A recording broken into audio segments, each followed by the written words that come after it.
Hi friends, ஹாம்ஸ்டருங்கிற ஒரு வகை எலிகளோட தனித்துவமான சிறப்புகளை பற்றி தான் நாம் இன்னைக்கு பார்க்க போகிறோம். அதுக்கு காரணமே அதோட வாயில் இருக்க பைகள்னு கூட சொல்லலாம். நிறைய உணவை சேர்த்து வச்சுக்குமாம். எவ்வளோன்னு பார்த்தீங்கன்னா அதோட வெயிட்டில் 20% அளவுக்கான உணவை அதோட வாயில் சேமித்து வச்சுக்குமாம். இதை மனுஷங்க கூட கம்பேர் பண்ணி பார்த்தோம்னா 30 கிலோ அளவுக்கான உணவை நம்ம வாயில் சேமித்து வைக்கிற மாதிரி நினச்சி பார்க்கவே ஒரு மாதிரி இருக்குல்ல. அதுக்கு நிறைய பசிக்கிறனால உணவை சேமித்து வச்சுக்குதா, இல்லை எப்பயுமே அதோட வாயில் உணவை சேமித்து வச்சுக்கிட்டே தான் இருக்குமான்னு கேட்டிங்கன்னா இந்த 2 கேள்விக்குமே கிடையாதுன்னு தாங்க பதில் சொல்லணும். காட்டில் இருக்கிற ஹாம்ஸ்டர் வகை எலிகள் என்னென்ன சாப்பிடும்னு பார்த்தீங்கன்னா இலைகள், பழங்கள், விதைகள், வேர்கள்னு இது எல்லாத்தையும் அதோட வாயில் பலூன் மாதிரி சேமித்து வச்சுக்குது. அந்த சேமிப்பு பை நல்லா விரியக்கூடியது. அதோட கால் வரைக்கும் கூட அந்த பையை விரித்து சேமித்து வச்சுக்கலாம்.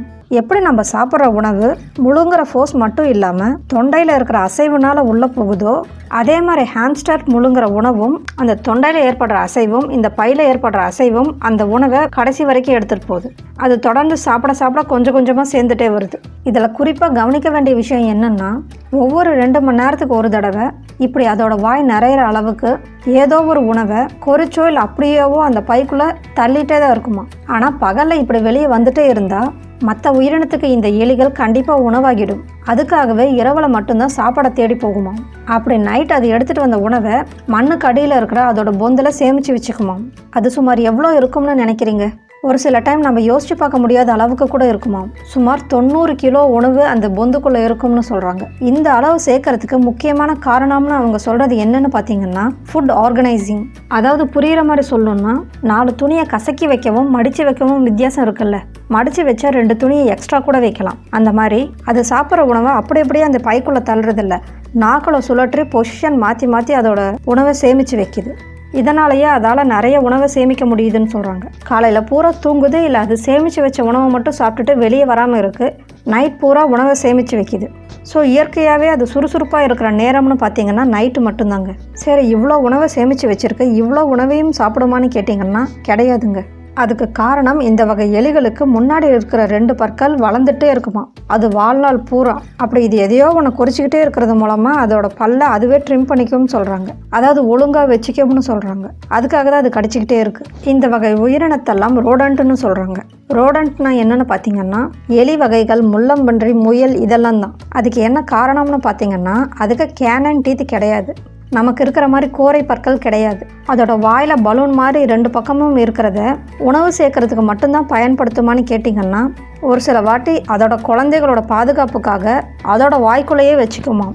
ஏதோ ஒரு இயற்கை சீற்றத்தாலோ இல்லை அது நதியை கடக்கணும்னு நினைக்கும் போதோ இந்த 2 பைக்குள்ளேயும் காற்றை நிரப்பிக்குமாம். காற்று நிரப்பிக்கிறது மூலமாக தண்ணியில் மிதந்துக்கிட்டே போகும்னு சொல்கிறாங்க. இந்த மாதிரியான அழகான ஹாம்ஸ்டரோட வாழ்நாள் எவ்வளோன்னு பார்த்தீங்கன்னா அதிகபட்சம் 3 வருஷம்தான்னு சொல்கிறாங்க. இதில் 18 வகையான உயிரினம் இருக்குது. அதுலேயும் ரோப்ஸ்கி அப்படிங்கிற வகை உயிரினம் தான் 2 வருஷம் வரைக்கும் உயிர் வாழும்னு சொல்கிறாங்க. மிச்சம் எல்லாம் 1 வருஷம் இல்லை 1.5 வருஷத்தில் இறந்துடும்னு சொல்கிறாங்க. இதோட கர்ப்ப காலம்னு பார்த்தீங்கன்னா 22 நாட்கள்லேயே நிறைய குட்டிகள் போடுமாம்.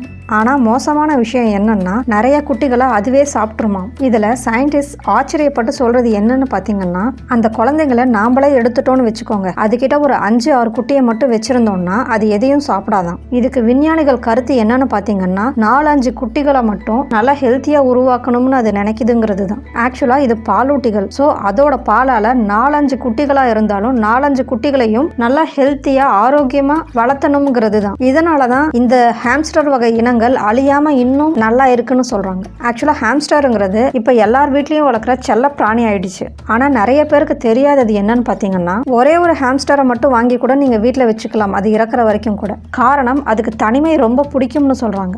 ஆனா அது ரொம்ப புத்திசாலி, நல்லா விளையாண்டுட்டே இருக்கும்னு சொல்றாங்க. நிறைய விளையாட்டு சாமானம் கொடுக்க அது ரொம்ப சந்தோஷமா இருக்கும்னு சொல்றாங்க. ஆனா அது வீட்டுல வளர்க்குற செல்ல பிராணியாவே இருந்தா கூட அது கூட விளையாடுற நேரம்னு பாத்தீங்கன்னா சாயந்தரமும் நைட்டும் தான் அது கூட ரொம்ப நல்லா விளையாட முடியும் சொல்றாங்க. காலையில் அது தூங்கிட்டு இருக்கும் போது நம்ம விளையாடுறதுக்காக டிஸ்டர்ப் பண்ணா அதோட உடம்பு இன்னும் பாதிக்கும்னு சொல்றாங்க. காரணம் அதோட வாழ்நாளே 1 இல்லை 1.5 வருஷம் தான். இந்த பதிவு பிடிச்சிருந்தா லைக் பண்ணுங்க. இதை பற்றி என்ன நினைக்கிறீங்கன்னு கமெண்ட் பண்ணுங்க. இதை உங்கள் ஃப்ரெண்ட்ஸும் ரிலேட்டிவ்ஸும் தெரிஞ்சுக்கணும்னு நினச்சிங்கன்னா ஷேர் பண்ணுங்க. இந்த மாதிரி யூஸ்ஃபுல் இன்ஃபர்மேட்டிவ் வீடியோஸ் பார்க்க மறக்காமல் மிஸ்டர் அண்ட் மிஸ்ஸஸ் இன்ஜினியர் சேனலை சப்ஸ்கிரைப் பண்ணுங்கள். மீண்டும் இன்னொரு பதிவில் சந்திப்போம்.